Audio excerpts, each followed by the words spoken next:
بسم اللہ الرحمن الرحیم نحمده ونصلی ونسلم علی رسول کریم اما بعد الاشباب النظائر کے فن ثانی میں کتاب القضاء و شہادات ضابطہ دیکھیے لا یحال بین المولا و عبدہ قبل ثبوت عتقہ مولا اور غلام آقا اور غلام کے درمیان حائل نہیں ہوا جائے گا غلام کی آزادی کے ثابت ہونے سے پہلے۔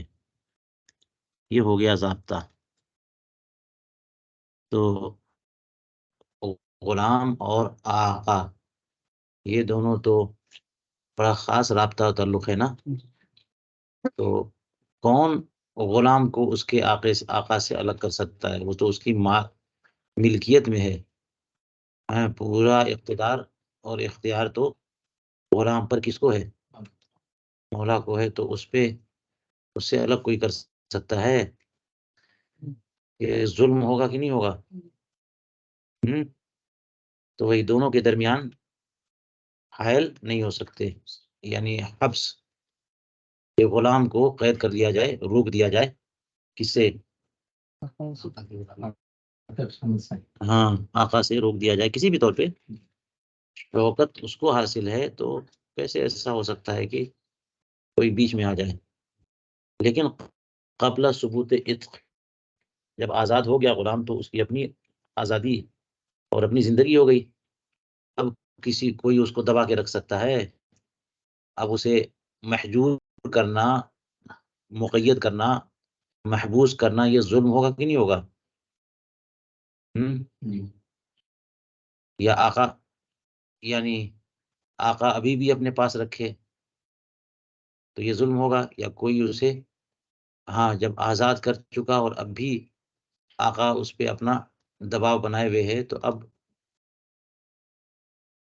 جو لوگ اختیار رکھتے ہیں وہ دونوں کے درمیان آ جائیں اور غلام جو آزاد شدہ ہے اس کو الگ کر دیں، اس کی آزادی دلا دیں، تو اس میں کوئی حرج نہیں ہے۔ بعد ثبوت عتق،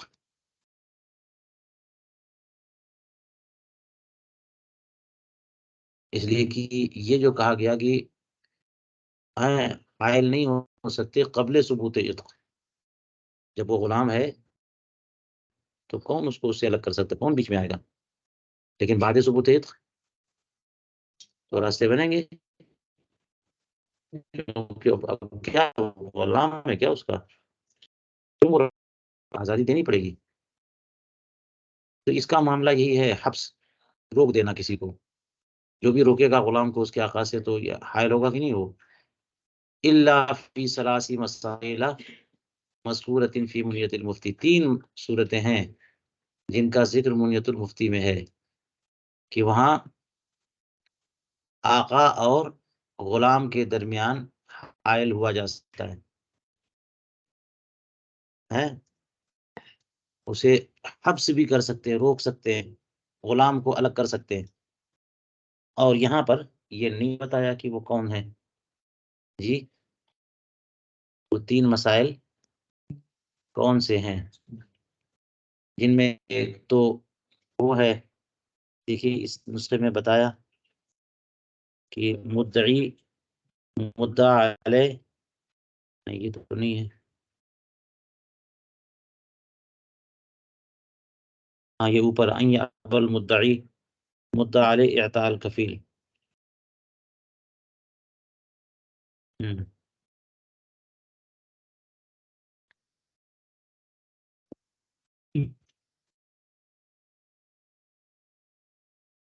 کہ کسی نے مثال کے طور پر غلام پر قبضہ کیا ہوا ہے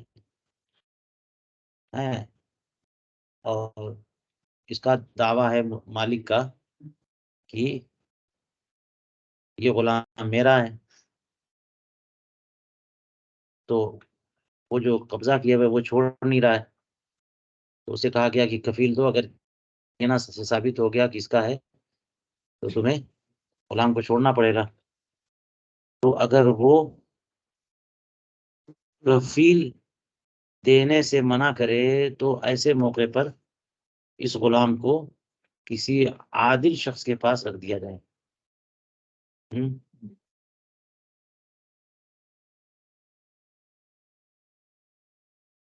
یہ کوئی ایسی صورت ہے کہ آقا اور غلام، آقا کا غلام ہے اور کسی کا دعویٰ ہے کہ اس کا ہے کہ اس کا ہے، تو جس کے قبضے میں ہوگا اسے کفیل دینا پڑے گا نا، کہ اگر میرا نہیں نکلا تو میں گارنٹی دیتا ہوں میں اس کو حوالے کر دوں گا. اگر وہ کفیل نہ دے تو پھر اس سے لے کر کے غلام کسی تیسرے بندے کے پاس رکھیں گے، نہ مدعی کے پاس نہ مدعا علیہ، کیونکہ مدعا بھی متعین ہونا چاہیے نا. مدعا بھی یہ ہے، اس کے بارے میں دعویٰ ہے، اسی پر حکم ثابت کرنا ہے. تو یہ زید جو اس کا آقا ہے وہ کہہ رہا میرا ہے، اور ایک خصم اس کا منکر ہے وہ کہہ رہا میرا ہے، ان کا نہیں ہے. تو اب کفیل نہیں دینے کو تیار تو کیسے اطمینان کیا جائے؟ اس لیے ایسے موقع پر اس غلام کو کسی تیسرے بندے کے پاس جو نیوٹرل ہو، جو کسی کا طرفدار نہ ہو، رکھ دیا جائے، تاکہ جب فیصلہ ہو تو آسانی کے ساتھ اٹھا کر کے دے دیا جائے. تو یہ کسی تیسرے بندے کے پاس رکھنا، یہ آقا سے جدا کرنا ہوا کہ نہیں ہوا؟ ایک صورت ہو گئی. دوسری صورت یہ ہو سکتی ہے کہ وہ آقا جو ہے نا وہ اغلام باز ہے، وہ فاجر ہے، پتہ نہیں اپنے غلاموں کے ساتھ کیا بدسلوکی کرے گا. تو جب یہ پتہ ہے کہ یہ جو ہے آقا ہے، غلام اس کا ہے، لیکن یہ ایسی عادت اس کی بگڑی ہوئی ہے کہ لڑکوں کے ساتھ بدفیری کرتا ہے، اس صورت میں بھی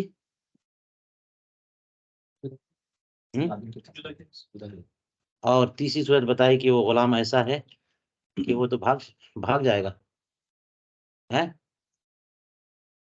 اندیشہ ہے کہ وہ غائب ہو جائے، بھاگ جائے، تو اس کو پھر پکڑ لیا جائے گا. یہ چند صورتیں تھیں جس میں آقا اور غلام کے درمیان حائل ہو سکتے اور غلام کو فرید کر سکتے. ولا يحال بين المنقول والمدعى عليه به الا في موضعين منها ايضا. جی ایک اور دیکھیے تقریباً اسی جیسی بات کہ منقول اور مدعا علیہ بھی کے درمیان بھی سد سکندری نہیں بن سکتے، بیچ میں نہیں آ سکتے. منقول، اب یہ جائیداد منقول کی بات آ گئی. کوئی ایسی چیز ہے جو اس کو ادھر ادھر، زمین جائیداد، زمین نہیں، جائیداد غیر منقولہ کی بات نہیں، کیونکہ اس کو لے کے بھاگ کون سکتا ہے؟ لے کے بھاگ جائے گا دکان زمین کو تو کیا روکنے کی بات ہے؟ وہ تو اپنی جگہ پڑی ہوئی ہے. منقول جس کو بیچ دینے، ضائع کر دینے، کھا لینے یا لے کے غائب ہو جانے کے امکانات ہوں.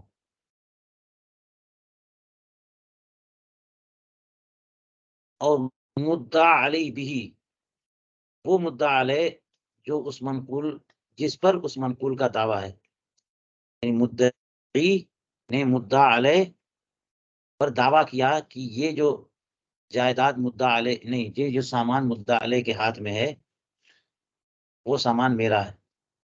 جب وہ قابض ہے، ذوالید ہے، تبھی تو مدعا علیہ بنا. لیکن یہاں لفظ بول رہے ہیں مدعا علیہ بھی، اور یہ بھی کا مرجع وہی ہے منقول، دعویٰ کسی منقول کے بارے میں. بات سمجھ میں آ رہی ہے؟ اور مدعی نے مدعا علیہ پر دعویٰ کیا کہ یہ جو اس کے ہاتھ میں منقول سامان ہے یہ میرا ہے، اور وہ اپنے ہاتھ میں رکھے ہوئے، قبضے میں رکھے ہوئے. تو ایسی صورت میں منقول اور مدعا علیہ کے درمیان حائل نہیں ہو سکتے.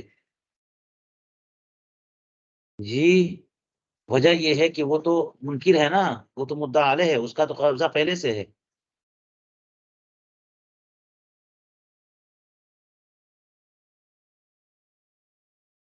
الا فی موضعین، مگر یہ کہ دو مقامات پر. یہ ہم یہاں بھی استثناء دیکھ لیے، اسی کتاب منیت المفتی سے ہی ہے، اور اس کو بھی نہیں بتایا یہ کون سے دو مقامات. یہاں پہ دیکھیے نیچے وہی بات، اذا ابى المدعی اعطاء الکفیل بنفس المدعا علیہ، مدعا علیہ کے کا کفیل بالنفس دینے سے مدعی انکار کرے اور وہ عادل نہیں ہے، تو پھر لے کر کے اس کو منقول کو کسی تیسرے بندے کے پاس رکھنا پڑے گا.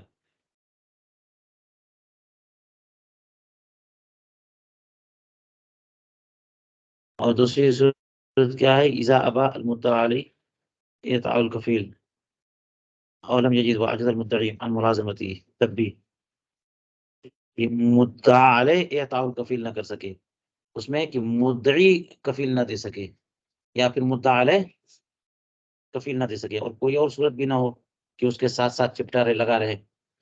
تو یہ صورتیں ایسی ہیں کہ اس میں آدمی بیچ میں آ سکتا ہے.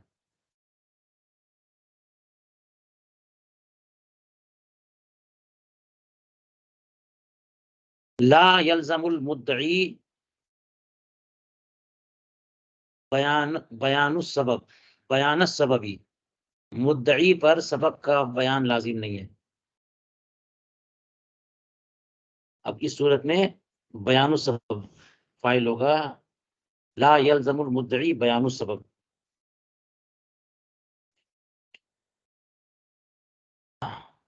تصح بدونہ الا فی المثلیات، یہ تیسرا ضابطہ ہو گیا کہ مدعی پر بیان سبب لازم نہیں ہے، بغیر بیان سبب کے بھی دعویٰ صحیح ہے. جی، اس نے ملکیت کا دعویٰ کیا تو بیان سبب کا مطلب اسے بتانا پڑے کہ کہاں سے یہ سامان آیا، تمہاری ملکیت میں کیسے، وراثت سے، صدقے سے، تم نے خریدا تھا، تحفہ دیا. کیونکہ بعض صورتوں میں مثلیات کو استثناء کر دیا نا، بعض صورتوں میں بیان سبب سے بھی مسئلہ حل ہوگا، لیکن عام دعوے کے لیے صرف ملکیت محضہ کا دعویٰ کافی ہے کہ یہ مال میرا ہے. کوئی نہیں پوچھے گا کہ آپ بتاؤ کہاں سے آیا آپ کے پاس. تو صحت دعویٰ کے لیے بیان سبب ضروری نہیں ہے، مدعی پر بیان سبب لازم نہیں ہے، اور بغیر بیان سبب کے بھی تصح دعویٰ الا فی المثلیات، اور مثلیات، مگر مثلیات میں کہ بعض صورتوں میں مثلیات سے مراد وہی پہلی وزنی جو چیزیں ہوتی ہیں جن کا مثل موجود ہو، ان میں جو ہے بیان سبب سے مسئلہ حل ہوگا. اس کی مثال دیکھیے، کہتے ہیں وَدَعْوَى الْمَرْأَةِ الدَّيْنَ عَلَىٰ تَرِكَةِ زَوْجِهَا، ایک تو مثلیات، اور یہ یعنی مستثنا جو ہے دو صورتیں ہیں، ایک ہے مثلیات اور دوسرا کہ عورت اپنے شوہر کے ترکے پر دین کا دعویٰ کرے. عورت شوہر کا انتقال ہو گیا، اس کی بیوی ہے، وہ دعویٰ کر رہی کہ یہ اتنی جائیداد میرے شوہر نے ترکے کے طور پہ چھوڑا ہے نا، اس پر یہ مستغرق ہے دین میں، میرا دین ہے، میرا شوہر میرا مقروض ہے، میرا مدیون ہے، اور جو جتنی وراثت اتنا ترکہ ہے اس میں سے ہاف، اتنا جتنا بھی، یہ میرے دین میں مستغرق ہے. تو عورت جب یہ دعویٰ کرے گی نا تو بیان سبب بھی کرنا ہوگا اسے کہ ذرا بتاؤ تو صحیح کیسا تمہارا دین، تم نے پیسے دیے تھے، کچھ اجارہ تھا تمہارا شوہر سے، یا تحفے میں تو خیر ہوگا ہی نہیں، یا پھر یہ کہ دین مہر کی بات کر رہی ہو یا نفقے کی بات کر رہی ہو، تمہارا نفقہ ذمے میں رہ گیا ہو، تم کہہ رہی ہو دین ہے. تو بہت ساری چیزیں تمہاری سمجھ کے اعتبار سے دین ہے، حقیقت میں دین نہیں ہے، نفقہ دین ہوتا ہی نہیں ہے. اگر نفقہ نہیں دیا اور تم سمجھ بیٹھی ہو کہ سال بھر سے نفقہ نہیں دیا تو میں ترکے میں سے لے لوں گی. نفقہ تو دین تب ہوتا ہے نا جب قاضی فیصلہ کر دے، تو دین ہے ہی نہیں، اور تم کہہ رہی ہو سال بھر سے خرچہ نہیں دیا تو میں اب ترکے میں سے لوں گی وہ خرچہ.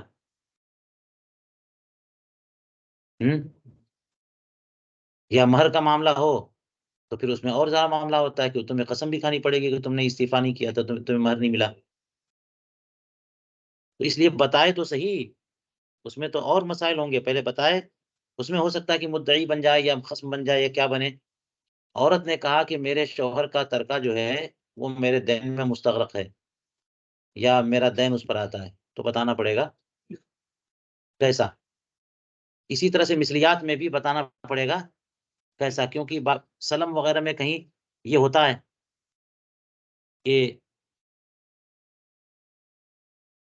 اس سے معاملہ حل ہوتا ہے اگر یہ دعویٰ کر دیا کہ یہ بیع سلم ہے اور اس کی وجہ سے میرا پیسہ ان کے اوپر آ رہا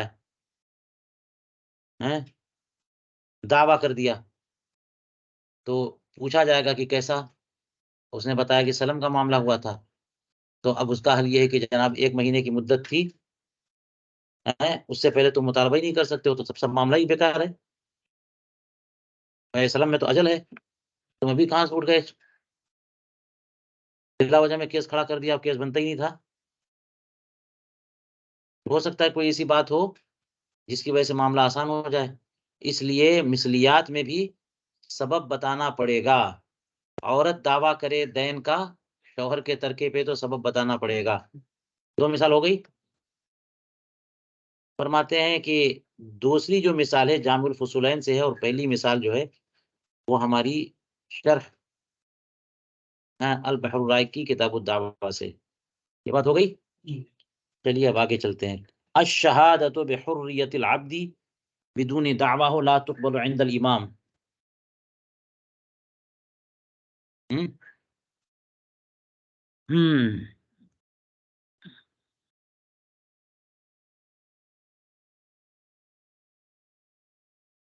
غلام کی آزادی کی گواہی غلام کے دعوے حریت کے بغیر امام ابو حنیفہ کے نزدیک مقبول نہیں ہے. ہمارے امام صاحب کے نزدیک کوئی غلام اپنی آزادی کا دعویٰ ہی نہیں کر رہا ہے اور آپ آ گئے گواہی دینے کے لیے، تو اسی گواہی مقبول ہے. یہ اب تک چند باتیں بتائی گئی ہیں، اس کا بھی خلاصہ ہے یہ، کیونکہ باندی کے لیے فرمایا گیا تھا کہ باندی کی آزادی کی بات ہو تو یہ شہادت حسبہ بن جائے، ہاں، تحریم فروج کی وجہ سے حق اللہ بن کر کے. جی تو اس لیے اگر باندی دعویٰ بھی نہ کرے یا کوئی دعویٰ نہ کرے تب بھی گواہی دے سکتے ہیں.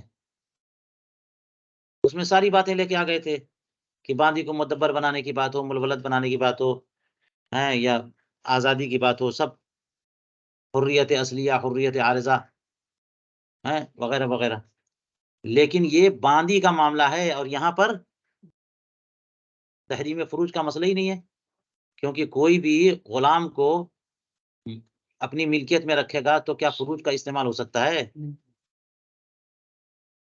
جی تو اس لیے اگر غلام کی آزادی کا معاملہ ہو اور اس نے دعویٰ نہ کیا تو یہ حق اللہ نہیں بلکہ حق العبد ہے. اور آپ کو پتا ہے کہ صاحب حق دعویٰ کرے گا تبھی گواہی کا مرحلہ آتا ہے. وہ دعویٰ ہی نہیں کر رہا ہے تو آپ گواہی کیسے دے سکتے ہیں؟ تو غلام کی آزادی کی گواہی غلام کے دعوے حریت کے بغیر قبول نہیں. یہ بات آسان ہو گئی. الا فی مسالتین، مگر الاولی اذا شہدوا بحریت الاصلیہ و ام حیہ تقبل لا بعد موتها، کہ جب لوگوں نے اس کی حریت اصلیہ کی گواہی دی درا حالے کی اس کی ماں زندہ تھی، تو یہ بھی گواہی قبول کر لیں گے، اس کی موت کے بعد نہیں. جی اس میں غور کیا ہم نے، وجہ کیا ہو سکتی ہے کہ یہ تو حریت اصلیہ ہے اور حریت اصلیہ کی گواہی کوئی دے رہا ہے. حریت اصلیہ کا مطلب یہ کسی نے آزاد نہیں کیا ہے، یہ آزاد پیدا ہی ہوا ہے، یہ آزاد ہی پیدا ہوا ہے. تو اس کی گواہی دیں، اور حالت کیا ہے کہ اس کی والدہ باحیات ہیں. تو اس میں فقہ یہ ہے کہ اس کی والدہ جب آزاد ہیں اور وہ بیٹا اس ماں کا یہ حر اصلی ہے، یہ تبھی ہو سکتا ہے جبکہ اس کی والدہ بھی آزاد ہوں.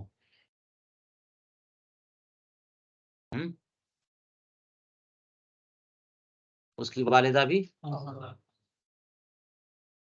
یوں کہ ایک آزاد خاتون کا نکاح ہوا ایک غلام سے. جی ایک آزاد خاتون کا غلام سے، جیسے ایک آزاد شخص باندی سے نکاح کر سکتا ہے غیر کی باندی سے، اسی طرح سے ایک آزاد خاتون ایک غلام سے بھی نکاح کرے تو نکاح ہو جائے گا. جی تو اب اگر ان دونوں نے نکاح کیا، شوہر جو ہے وہ غلام ہے اور بیوی آزاد ہے، تو ان سے جو اولاد پیدا ہوگی وہ خیر الابوین کی تابع بن کر کے آزاد ہو جائے گی. جیسے مسلمان اور کافر ہوں تو مسلمان ہوگی اولاد، تو حر اور عبد ہیں تو باپ اگر آزاد ہے تو آزاد ہے، ماں اگر آزاد ہو تو آزاد ہے. تو ماں اس کی کیا ہے؟ حرہ اصلیہ ہے، اور اس کا شوہر کون ہے؟ غلام ہے. تو ان دونوں کے نکاح سے ایک بچہ پیدا ہوا تو وہ کیا ہے؟ آزاد ہے. تو یہ جو ہے اس میں کیا ہوا کہ اگر لوگوں نے اس لڑکے کی حریت اصلیہ کی گواہی دی اس حال میں کہ اس کی والدہ کیا تھی؟ زندہ تھی، تو گواہی ہو رہی ہے زید کے بارے میں کہ لوگ بول رہے ہیں کہ یہ غلام ہے، حالانکہ یہ اصلاً آزاد ہے. تو یہ گواہی جائے گی دوسرے درجے میں، یہ متضمن ہے ایک دوسرے مسئلے کو کہ اس کی والدہ حرہ اصلیہ ہے، اور والدہ کا حرہ اصلیہ جو ہونا جو ہے نا یہ تحریم فروج کو متضمن ہے. تو پھر وہ حق العبد نہیں بلکہ حق اللہ کا معاملہ ہو گیا. ٹھیک ہے، اور حق اللہ کے معاملے میں گواہی دینا یہ شہادت حسبہ ہے، کسی دعوے کی کوئی ضرورت نہیں ہے. بات سمجھ میں آئی؟ اس کے لیے، ورنہ غلام کی حریت اصلیہ کے لیے یہ تو حق العبد ہے نا، زید غلام ہے یا آزاد ہے. تو لوگوں نے گواہی دی کہ زید آزاد ہے تو یہ غلام کا حق ہے، اس لڑکے کا حق ہے. زبردستی کوئی غلام بنا کے رکھے گا اس کو؟ تو جب تک وہ دعویٰ نہیں کرے گا تب تک کوئی گواہی نہیں دے سکتا. لیکن اس میں یہ قید لگا دی کہ اس حال میں کہ اس کی والدہ. تو سمجھ میں آ رہی بات کی نہیں آ رہی ہے؟ اسی لیے کہہ دیا کہ اگر موت کے بعد کرے تو نہیں، کہ جب عورت ہے ہی نہیں تو تحریم فروج کا مسئلہ بھی ختم ہو گیا. تب یہ متضمن تو چلا گیا، صرف متضمن ہی تو بچا لے دے گیا، اور متضمن جو بچا ہے اس کا معاملہ مکمل طور پر حق العبد کا ہے. تو کیسے ہوگی شہادت؟ یہ ایک مسئلہ تھا. الثانیہ، دوسرا مسئلہ کون سا ہے؟ شہیدوا بانہ اوصى له باعتاقه تقبل وان لم يدع العبد، کہ لوگوں نے گواہی دی کہ اس نے جو ہے اسے آزاد کرنے کا حکم دیا ہے، وصیت کی ہے، اس نے اس شخص اس غلام کو آزاد کرنے کی وصیت کی ہے، تو یہ گواہی بھی قبول کر لی جائے گی اگرچہ غلام نے دعویٰ نہیں کیا. یہاں بھی دیکھو غلام اصل ضابطہ بتا دیا کہ غلام کے آزادی کے دعوے کے بغیر حریت کی گواہی قابل قبول نہیں ہے. یہاں پہ یہ کہ غلام خاموش کھڑا ہے، زید کا غلام ہے، زید کا انتقال ہو گیا تو زید تو وصیت کر سکتا تھا نا کہ میرے اس غلام کو آزاد کر دینا، اور غلام کچھ نہیں بول رہا ہے، اپنی آزادی کا دعویٰ نہیں کر رہا ہے. لیکن دوسرے لوگوں نے گواہی دی کہ زید نے انتقال سے پہلے اس بات کی وصیت کی تھی کہ میرے اس غلام کو آزاد کر دینا. لوگوں نے گواہی دی کہ زید نے وصیت کی تھی اس غلام کو، اور خود وہ غلام دعویٰ نہیں کر رہا ہے. ایسی صورت میں بھی یہ وصیت مان لی جائے گی، اور ایسی صورت میں تمام وارثین پر لازم ہوگا کہ وہ اس کو آزاد کریں. کچھ بات سمجھ میں آئی؟ اور یہ بھی اس وجہ سے کہ جب زید نے مرنے سے پہلے وصیت کر دی تو پھر جو ہے نا یہ اس کا اپنا حق ہو گیا. یہ زید کے حق کی بات نہیں ہے، نہیں زید کی بات کر رہا ہوں، وہ غلام کے حق کی بات نہیں. غلام تو دعویٰ بھی نہیں کر رہا ہے، لیکن زید نے مرنے سے پہلے وصیت کی نا، اور ثواب کے لیے وصیت کی کہ میرے اس غلام کو آزاد کر دینا. اب لوگوں نے سنا اور اسی بات کی گواہی دی تھی کہ اس نے وصیت کی ہے، اور وصیت کی ہے اور 1/3 میں آتا غلام کی قیمت آ رہی ہے، تو پھر ٹھیک ہے. تو وصیت، مالی وصیت کو نافذ کرنا لازم ہے کہ نہیں ہے 1/3 میں؟ تو اسی لیے کہا کہ شہیدوا بانہ اوصى له باعتاقه تقبل.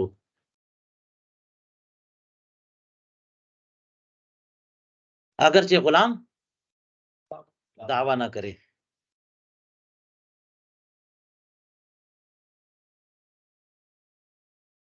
چلیے کہتے ہیں وما فی آخر العمادیہ، یہ دونوں مثالیں جو ہیں، دونوں مسئلے جو مستثنا ہیں، یہ عمادیہ کے فتاوی عمادیہ کے آخر میں. والاولی مفرعۃ علی الضعیف، پہلا جو ہے وہ ضعیف موقف پر مفرع ہے. جو پہلا ہے کہ حریت اصلیہ کی گواہی دیں تو قبول کر لیں گے، تو کہتے ہیں کہ وہ مفرع کس پر ہے، وہ تفریق کس پر ہے. فإن الصحیح عنده اشتراط دعواہ فی العارضہ والاصلیہ، اس لیے کہ صحیح امام صاحب کے نزدیک یہ ہے کہ بہرحال غلام کا دعویٰ شرط ہے حریت اصلیہ کے مسئلے میں بھی، حریت عارضہ کے بھی مسئلے میں، دونوں صورتوں میں وہ حق العبد ہے. اور یہ ضعیف ہے کہ حریت اصلیہ میں نہیں ہے، حریت عارضہ میں، کما قدمنا. چلیے، اور ضابطہ بتانے میں یا استثناءات بتانے میں ضروری انہوں نے لازم یہ نہیں کیا ہے کہ ہم قول راجح کو ہی بیان کریں گے. جہاں بھی استثناءات کرتے ہیں تو قول مرجوح کو بھی بیان کر دیتے ہیں، چلو بعض کا قول ہے اس اعتبار سے لے لو، یہ ایک اور بڑھ گیا. ولا تسمع دعوى الاعتاق من غیر العبد الا فی مسألة من باب التحلف. اب چلیے یہ بھی اس سے ملتی جلتی بات، کیونکہ یہی بات تو چل رہی ہے، اور اگر الگ کر کے دیکھیں گے تو مستقل ضابطہ ہے کہ اعتاق کا دعویٰ غلام کے علاوہ کسی اور سے نہیں سنا جائے گا. وہ مسئلہ اس کا ہے تو وہی تو دعویٰ کرے گا، صاحب حق وہی ہے نا. اعتاق کا دعویٰ کون کرے؟ غلام کرے. کسی اور سے اعتاق کا دعویٰ ہاں، الا فی مسألة من باب التحالف فی من المحیط، محیط کے باب التحالف میں ایک مسئلے میں ہے کہ بغیر دعویٰ من العبد کے بھی اعتاق کا دعویٰ سن لیا جائے گا، یعنی عبد کے علاوہ کوئی غیر، کوئی اور ابھی جو ہے نا ایک استثناء گزرا، دیکھیے کیا ہے. باع عبدا ثم ادعى المشتری الشراء والاعتاق وكان في يد البائع تسمع فيهما وان كان في يد المشتری تسمع في الشراء فقط. یہ دیکھیے ایک مثال ہے کہ غلام دعویٰ نہیں کر رہا آزادی کا، کوئی اور کر رہا، پھر بھی یہ دعویٰ مسموع ہے نا.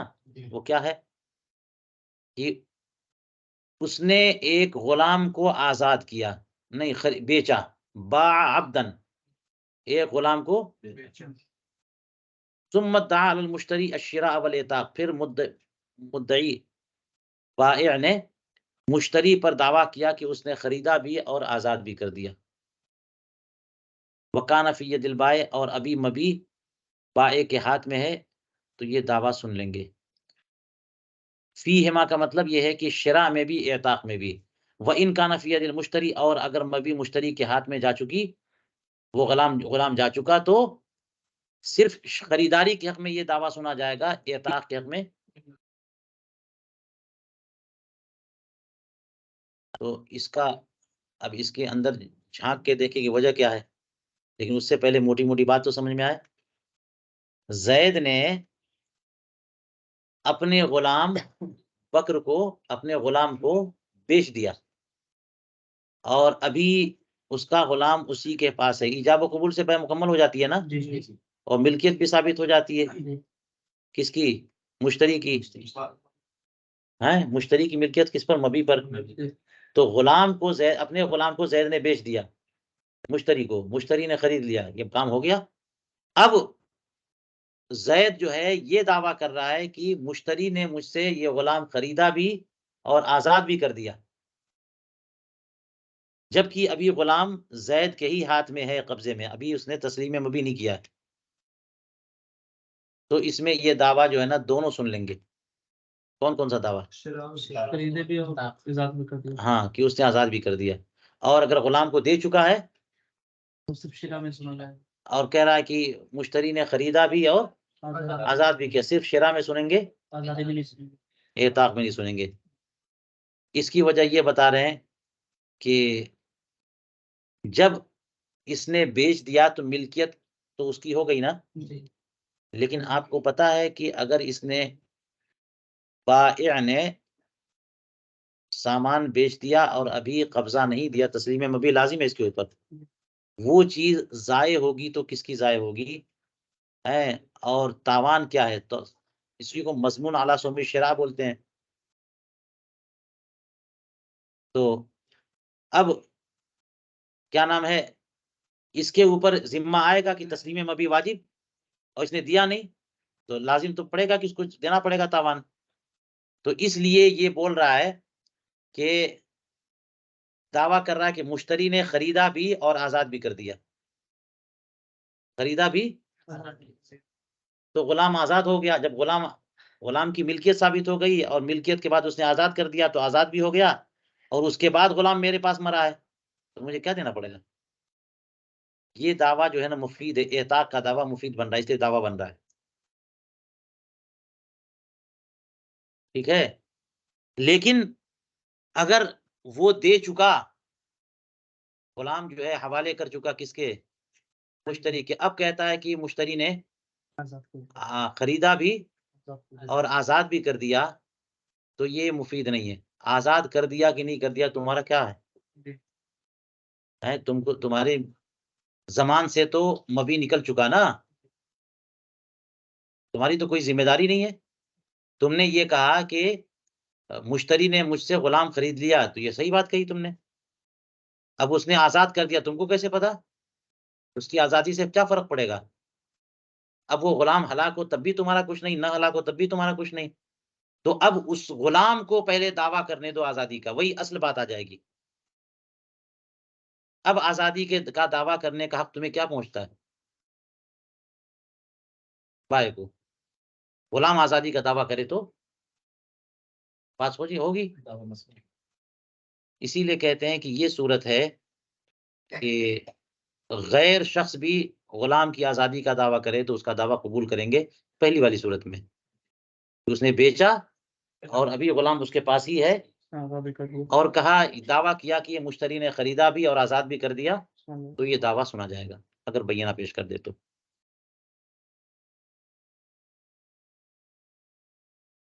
چلیے یہاں تک بات ہو گئی. کہتے ہیں ولا یشترط لصحت دعوی الحریت الاصلیہ ذکر اسم امہ ولا ابی امہ لجواز ان یکون حر الاصل و امہ رقیقہ. حریت اصلیہ کے دعوے کے لیے شرط نہیں ہے کہ ماں کا بھی نام اور نانا جان کا بھی نام ہو. عبد کے کی والدہ کا نام اور اس کے کی والدہ کے والد کا نام نانا ہوئے نا.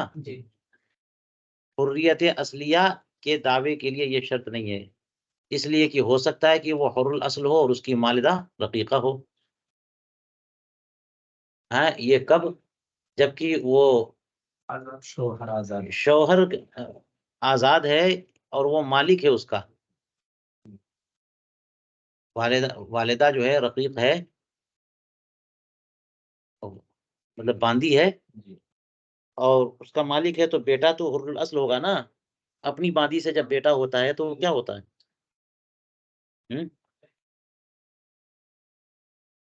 تو باپ آزاد ہے اور ماں باندی ہے، تو بیٹا کیا ہوگا؟ آزاد ہوگا. آ گیا. تو اس لیے کہتے ہیں حریت اصلیہ کے دعوے کے لیے ماں کا نام اور ماں کے والد کا نام ضروری نہیں ہے. اس لیے کہ ماں کا نام اور ماں کے نانا نہیں، ماں کے والد کا نام، غلام کی ماں کا نام، غلام کے نانا کا نام یہ ضروری نہیں ہے. اس لیے کہ یہ نام پوچھتے ہی ہیں اس لیے کہ پتا چلے کہ یہ رقیقہ ہے کہ نہیں ہے. اور جب یہ صورت بن سکتی ہے، ایسی صورت بن سکتی ہے کہ ماں رقیقہ ہے، باندھی ہے، اور پھر بھی اس کے شکم سے جو بچہ پیدا ہوا وہ آزاد ہے، تو پھر کیا ضرورت ہے کہ اس کے ماں کا نام بتایا جائے اور نانا کا نام بتایا جائے؟ بغیر بتائے بھی تو صورت ہو سکتی ہے. ہاں ایک اور صورت ہو سکتی ہے جس میں کہ ماں کا نام اور نانا کا نام معلوم ہونا چاہیے. جبکہ یہ حرہ اصلیہ ہو اور شوہر غلام ہو، جو اوپر بات آئی تھی کہ نہیں آئی تھی. اور کسی نے دعویٰ کر دیا کہ نہیں نہیں یہ عورت بھی جو ہے نا وہ باندھی ہے، یہ باندھی اور غلام کا نکاح ہوا، اور ان مدعی نے کہا کہ نہیں نہیں اس کی ماں فلاں ہے اور اس کا نانا فلاں ہے، وہ آزاد ہیں تو یہ بھی آزاد ہے. یہ کب باندھی ہوئی؟ تو جب یہ آزاد ہے تو اس کے شکم سے بچہ پیدا ہونے والا بھی کیا ہوا؟ تو ایسی صورت میں ماں کا نام اور نانا کا نام معلوم ہونا چاہیے، مگر ہر جگہ نہیں. صرح به فی آخر العمادیہ و جامع الفصولین وکذا فی الشہادۃ بحریت الاصل. تو یہ جو ہے حریت اصلیہ کے دعوے کی بات تھی، تو کہتے ہیں اسی طرح سے حریت اصلیہ کی گواہی کی بات بھی ہے، کما فی الدعوی القنیہ. چلیے، القضاء بعد صدورہ صحیحا لا یبطل بابطال احد.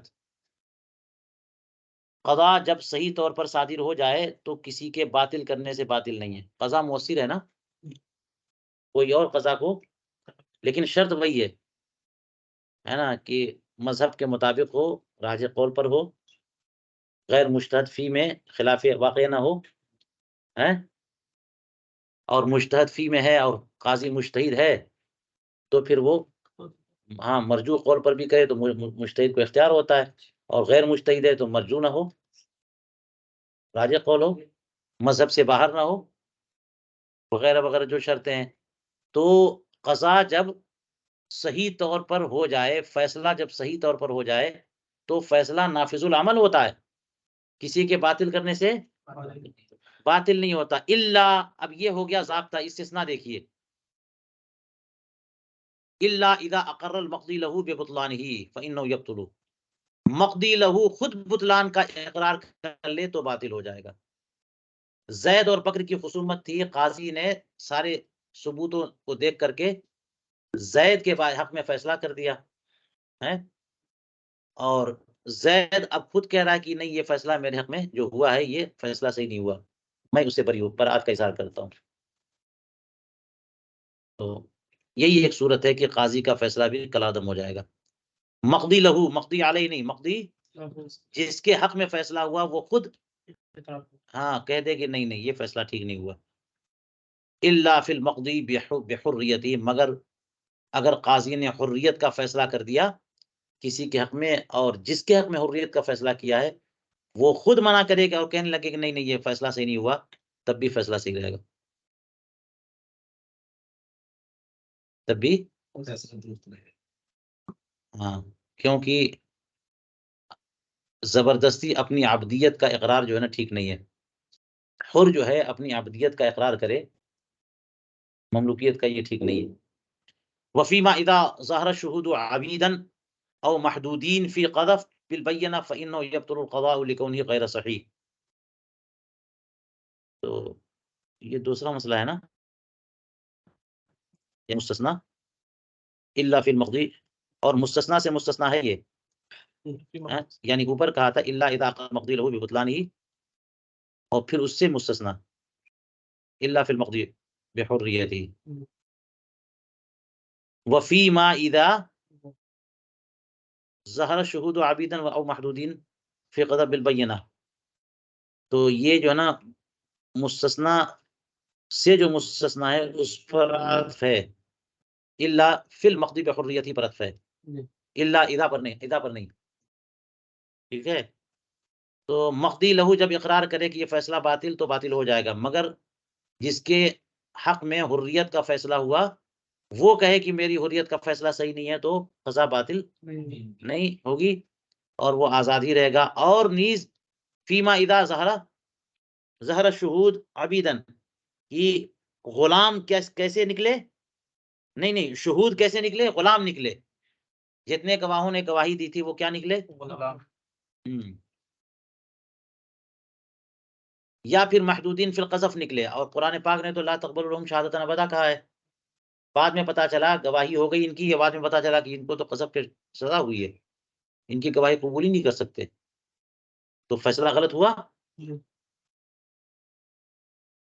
فإنه يبطل القضاء لكونه غیر صحیح. یہاں پر قضا باطل ہو جائے گی اس لیے کہ یہ صحیح نہیں ہے.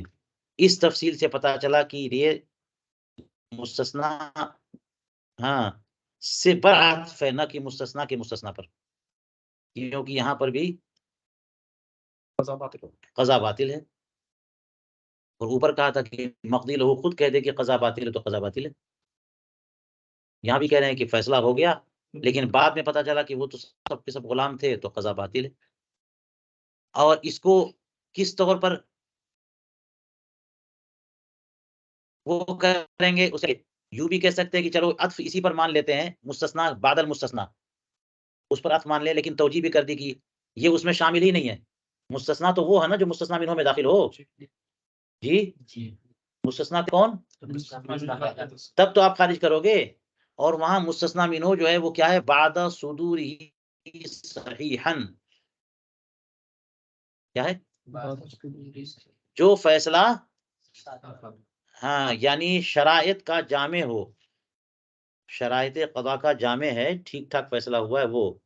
اور یہاں تو ٹھیک فیصلہ ہی نہیں ہوا ہے، تو یہ مستثنا منہو میں داخل نہیں ہے، تو پھر مستثنا نہیں ہے، تو پھر بعد المستثنا میں داخل کر دو اس کو. بظاہر یہ تو فیصلہ صحیح ہوا ہی نہیں ہے، لیکن ظہور اب ہو رہا ہے کہ جو فیصلہ ہم لوگ صحیح مان رہے تھے وہ فیصلہ صحیح نہیں تھا، کیونکہ جتنے بھی گواہ تھے وہ سب کے سب غلام تھے یا محدودین فی القذف تھے. چلیے یہ بات بھی ہو گئی. کہتے ہیں یحلف المنکر الا فی 31. جی منکر کو حلف دلائیں گے، یہ ہو گیا ضابطہ، اور بہت آسان ضابطہ ہے، ساری دنیا جانتی ہے، لیکن مقصد جو ہے نا استثناء ہے. منکر ہی تو قسم کھائے گا. چلیے الا فی 31 مسئلہ، مگر 31 مسائل میں منکر پر بھی تحلیف نہیں ہے. اور بینھا فی شرح الکنز کہہ کر کے ہمارا کام کم کر دیا انہوں نے. اب وہاں دیکھیں، لیکن یہ ہے امام صاحب اور صاحبین کے نزدیک کچھ اختلافات، اور بعض امور میں ہے بھی، جیسے حدود میں کوئی حلف نہیں ہے، نکاح میں حلف نہیں ہے، اعتاق میں حلف نہیں ہے. وہ کون کون سی چیزیں ہیں جس میں قسم نہیں ہے؟ جی یہ ایک آپ تلاش کرو ذرا شوق سے، کون کون سے معاملات ہیں جس میں حلف ہے ہی نہیں؟ منکر پر بھی نہیں. کیا کیوں کریں گے؟ کیوں؟ حدود میں حلف نہیں ہے، نکاح و طلاق میں نہیں ہے، نکاح میں نہیں، طلاق میں تو ہے، نکاح میں نہیں ہے، اور آزادی میں نہیں ہے. مسئلہ اس کا ہے تو وہ مدعی جو دعویٰ کر رہا ہے وہ بینہ لائے، وہ نہیں لا سکا، تو بغیر یمین کے ہی فیصلہ ہو جائے گا منکر کے حق میں، کیونکہ وہ تو قائم بالاصل ہے نا، وہ تو ذلید ہے، اس کو کیا ضرورت ہے کچھ یمین اور اس کی. تم مدعی ہو اپنا لے کے آؤ، اور نہیں تو پھر تو ہمارے حق میں ڈگری ہے بیٹھے بیٹھے. تو یمین وہاں پر ہے جہاں پر نقول کی گنجائش ہو، اور نقول پھر جو ہے نا مدعی کے بینہ کے درجے میں ہو جائے، تو پھر مدعی کے حق میں فیصلہ ہو جائے، اور بینہ ہے ہی نہیں وہاں پہ.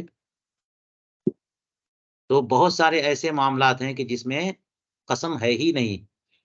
جی یہاں پر 31 بتائے انہوں نے، اور ہم نے کچھ کی طرف اشارہ کر دیا آپ کو. اذا ادعى رجلان كل منهما على ذلية استحقاق ما في يده فأقر لأحدهما وانكر للآخر لم يستحلف المنكر. منکر الا فی ثلاث. اب الا فی ثلاث کا لفظ جو ہے نا یہ بتا رہا ہے کہ یہ نئی چیز ہے، وہ مثال نہیں ہے، ایک نئے ضابطے کے طور پہ بتا رہے ہیں. کیا کہ دو آدمیوں نے دعویٰ کیا، کل منہما ہر ایک، یعنی گویا الگ الگ یا ایک ساتھ یا الگ الگ دعویٰ کیا دو آدمیوں نے، اعلی ذلیت قابض پر، استحقاق ما فی یدہ استحقاق کا جو اس کے ہاتھ میں ہے، جو اس کے قبضے میں ہے اس کے استحقاق کا. تو زید جو ہے کسی چیز پر قابض ہے، اور بکر اور عمر دونوں نے، بکر اور عمرو دونوں نے دعویٰ کیا کہ زید کے قبضے میں جو چیز ہے وہ میرا ہے، وہ چیز میری ہے، وہ میں مستحق اس کا ہوں، وہ میری چیز میری ہے. تو اب زید پر یہ دعویٰ تھا بکر کی طرف سے اور عمر کی طرف سے کہ زید کے قبضے میں جو چیز ہے وہ ہماری ہے. تو زید نے ان میں سے ایک کے لیے اقرار کیا، دوسرے کے لیے انکار کیا. کیا بول رہے ہیں؟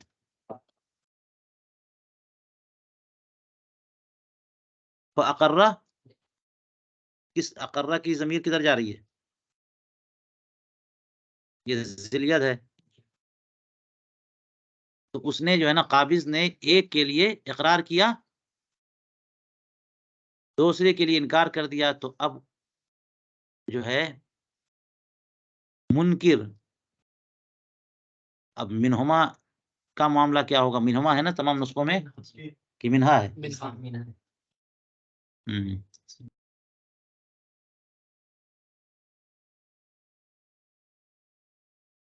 تو چلو منہا ہوا تو اس کا مطلب اس دعوے سے منکر جو ہے، اور منہما ہو تو اس کا مطلب یہ ہوا کہ ان میں سے یعنی دو حیثیت ہے نا، اقرار اور انکار کی،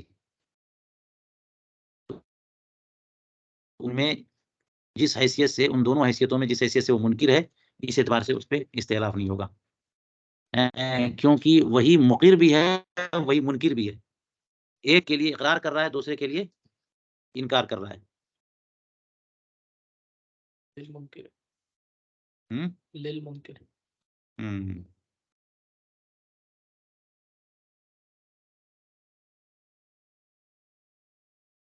چلیے للمنکر کا مطلب کچھ سمجھ میں نہیں آتا ہے، المنکر للمنکر چپ چلے گا، کیونکہ استحلاف ہوگا کس کے لیے؟ منکری سے ہے نا۔ تو دو آدمیوں نے قابض پر دعویٰ کیا کہ جو اس کے ہاتھ میں ہے وہ ہمارا، تو اس قابض نے ایک کے حق میں ان کا اقرار کیا، دوسرے ہاں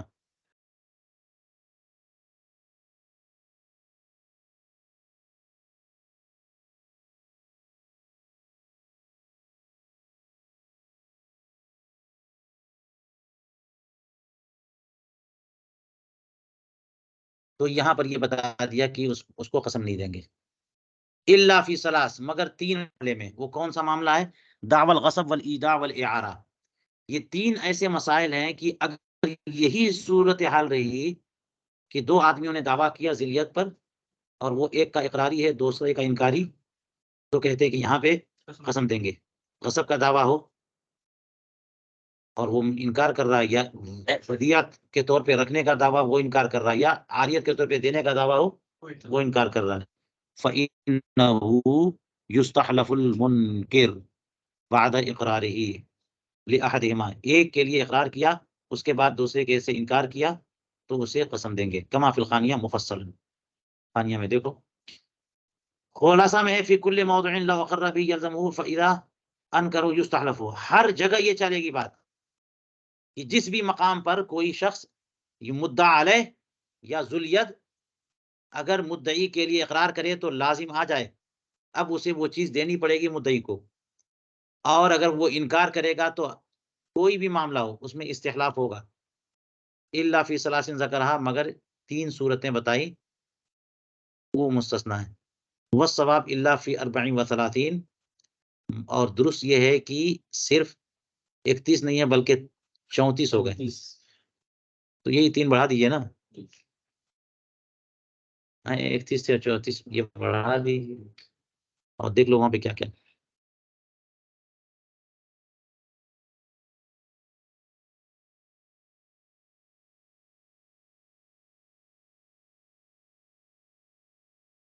یجوز قضاء الامیر الذي یولل،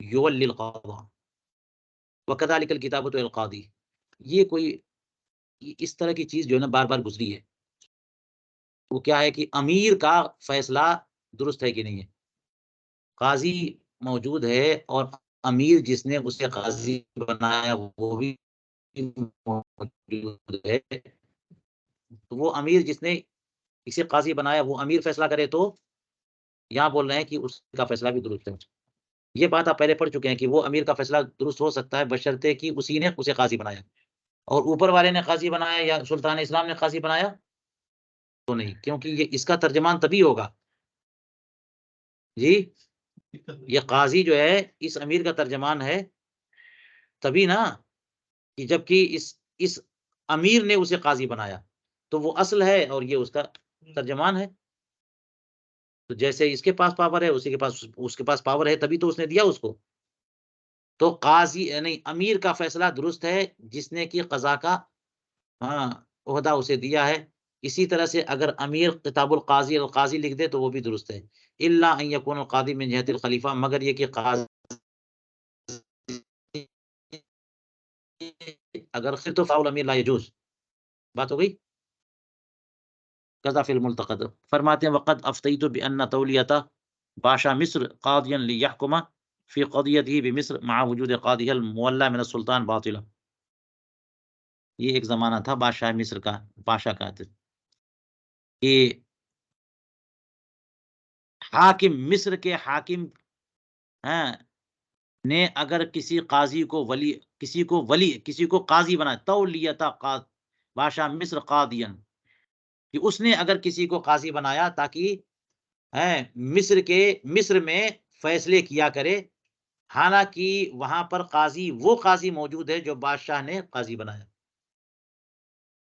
جسے کس نے بنایا؟ المولا من السلطان. تو سلطان کے انڈر میں یہ بادشاہ تھے. انہوں نے کہا مصنف نے کہ میں نے فتویٰ دیا کہ ان کا بنایا ہوا قاضی درا حال ہے کہ سلطان کے بنائے ہوئے قاضی موجود ہوں تو ان کے بنائے ہوئے قاضی کا فیصلہ باطل ہے. لِأَنَّهُ لَمْ يُفَوَّضْ إِلَيْهِ ذَلِكَ، اس لیے کہ یہ ان کے حوالے نہیں ہے، لہذا ان کا کسی کو قاضی بنانا یہ غلط ہے. ذکر صدر شہید فی شرح ادب القضاء ان المولی لا یکون قاضیا قبل وصول الى محل ولایته. امام حاکم صدر شہید نے اپنی کتاب شرح ادب القضاء اس میں کیا فرمایا کہ جو قاضی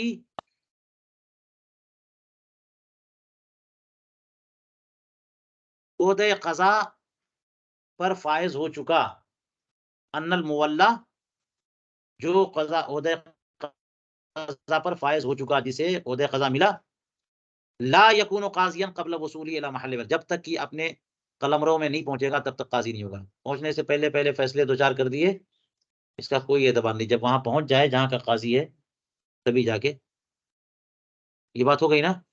فمقتضاہ جواز قبول الہدیۃ قبل الوصول مطلقا. تو اس کا خلاصہ یہ ہوا، اس کا مطلب یہ ہوا کہ اس جگہ پر پہنچنے سے پہلے اگر ہدایہ اس کو ملے تو قبول کر سکتا ہے. آپ نے پڑھ لیا نا کہ قاضی نئے تحفے قبول نہیں کر سکتا، لیکن قاضی قبول نہیں کر سکتا جب قاضی عہدۂ قضا پر ہو تب ہے، اور وہ بھی اپنے قلمرو میں ہو تب. جب یہاں پہ کہہ رہے ہیں کہ جب تک کہ قاضی اپنے علاقے میں نہیں پہنچے گا قاضی نہیں ہوگا، تو اس لیے وہاں پہنچنے سے پہلے قبول کر سکتا ہے جو تحائف ملے. مگر یہاں بھی صحیح یہی بات لگتی ہے کہ نہیں، کیونکہ وہ تحفہ جو عہدے کی وجہ سے ہو، اگرچہ معالن کہ یہ جو ہے نا اگلے مہینے سے قاضی ہونے والے ہیں اور اگلے مہینے کے بعد ہی تمہارا کیس پڑے گا، ابھی کہاں پڑ رہا ہے. فمقتضاہ جواز قبول الہدیہ قبل الوصول مطلقا وعدم جواز استنابتی بارسال نائب لہ فی محل قضائی. اور اس کا مطلب یہ بھی ہوگا کہ اگر یہ اپنے علاقے میں نہ پہنچیں اور یہیں سے کوئی نائب بنائے تو وہ نائب بھی نہیں ہوگا، کیونکہ یہ قاضی ہوں گے کب؟ اور یہاں پہ کیا وعدم جواز استنابتی بارسال نائب لہ، ان کا استنابہ یعنی کسی کو نائب بنانا، اپنا نائب بھیج کر کے اپنے محل قضا میں. ابھی قاضی نہیں ہے تو نائب کیسے بنا سکتے کسی کو؟ یہ بھی درست نہیں ہے. وعمل القضاة الآن على ارسال النائب حين التولیۃ فی بلد السلطان. اور آج کل قضاة کا عمل کیا ہے کہ یہ لوگ اپنے نائبین بھیجتے ہیں جب سلطان اسلام جہاں پر ولی وہاں پر جو ہے نا عہدۂ قضا دے دیں تو یہ لوگ کیا کرتے ہیں؟ نائبین بھیجتے ہیں، اگرچہ وہاں پہ اپنے علاقے میں نہیں پہنچے. والظاہر انہ باذن سلطان، اور حالانکہ بتا چکے کہ وہ نائبین نہیں بھیج سکتے، نائبین نہیں بھیج سکتے. تو ظاہر یہ ہے کہ انہوں نے ایسا اس وجہ سے نہیں کیا کہ وہ قاضی ہیں، اس وجہ سے کیا کہ سلطان اسلام نے ان کو عہدۂ قضا بھی دیا اور اذن استنابہ بھی دیا، اپنے نائبین کے تعین کا حق بھی دیا. وظاہر انہ باذن سلطان وحینئذ لا کلام فیہ. تب تو پھر کوئی بات ہی نہیں ہے. چلیے.